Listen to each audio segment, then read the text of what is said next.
Une revue de presse éditorialisée comme d'habitude, parce que vous savez que Patrice Romnel est libre. Alors on dit, sur les réseaux sociaux, oui, mais est-ce que ceci, cela? Bah écoutez, c'est la vie de Patrice Romnel et c'est surtout sa manière à lui de voir l'actualité. On vous écoute.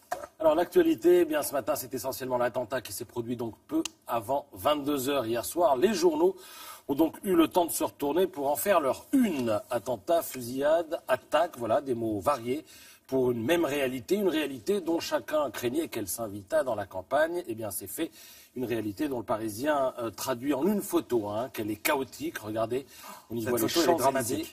Oui, va devenir iconique. On y voit les Champs-Élysées livrés à la police, à ses hommes, à ses véhicules garés un peu n'importe comment. On perçoit une forme de fébrilité tout à fait compréhensible.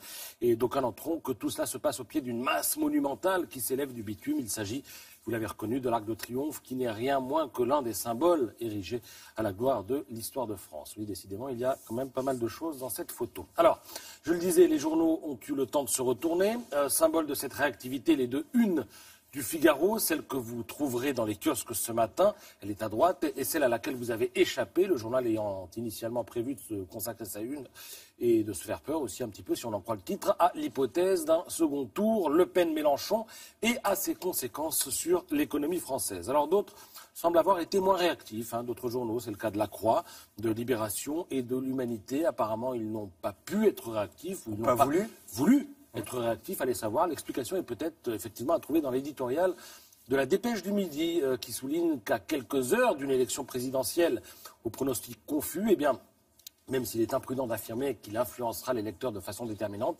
cet attentat va forcément laisser une trace inconsciente dans les isoloirs, et ce d'autant plus qu'il intervient 2 jours après que la police a déjoué un premier attentat djihadiste à Marseille. C'est en tout cas ce qu'écrit Jean-Claude Soulery dans la Dépêche du Midi. Et alors dans la Charente libre, Jean-Louis Hervois relève, comme tout le monde, que l'attentat est survenu en pleine soirée marathon sur France 2 hier soir et a subitement confronté en fait le discours des candidats à la réalité du terrorisme qui menace la France et l'Europe. Et de son côté, petite parenthèse, Bruno Dive dans Sud-Ouest croit pouvoir affirmer que tout cela n'a pas été forcément calculé par les terroristes qui ont souvent, je le cite, un petit poids dans la tête et ne savent pas grand-chose de notre vie démocratique. Bon, en tout cas, le calendrier tombe quand même. Ouais.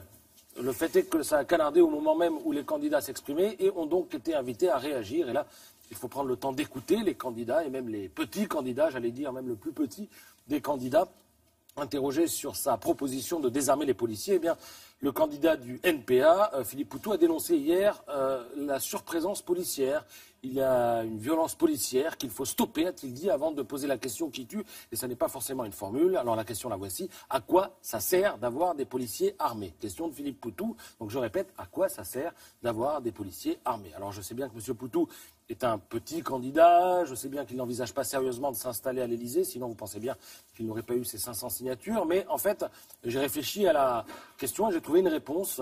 Hier soir, en fait, par exemple, le fait que les policiers aient été armés a permis que le méchant terroriste, celui qu'on appelle donc le terroriste, qui a tué des policiers, qui sont en général plutôt gentils, eh bien, soit mis hors d'état de nuire. Parce que, voyez-vous, si la police n'avait pas été armée hier soir, eh bien, le méchant monsieur aurait sans doute tué plein d'innocents qui se promenaient sur les Champs-Élysées. Voilà, il faut être honnête maintenant.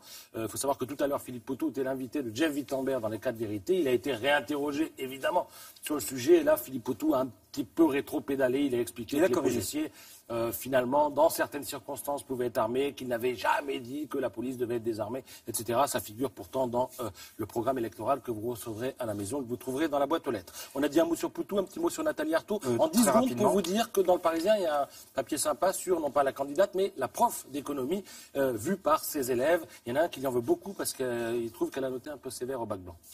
Merci beaucoup.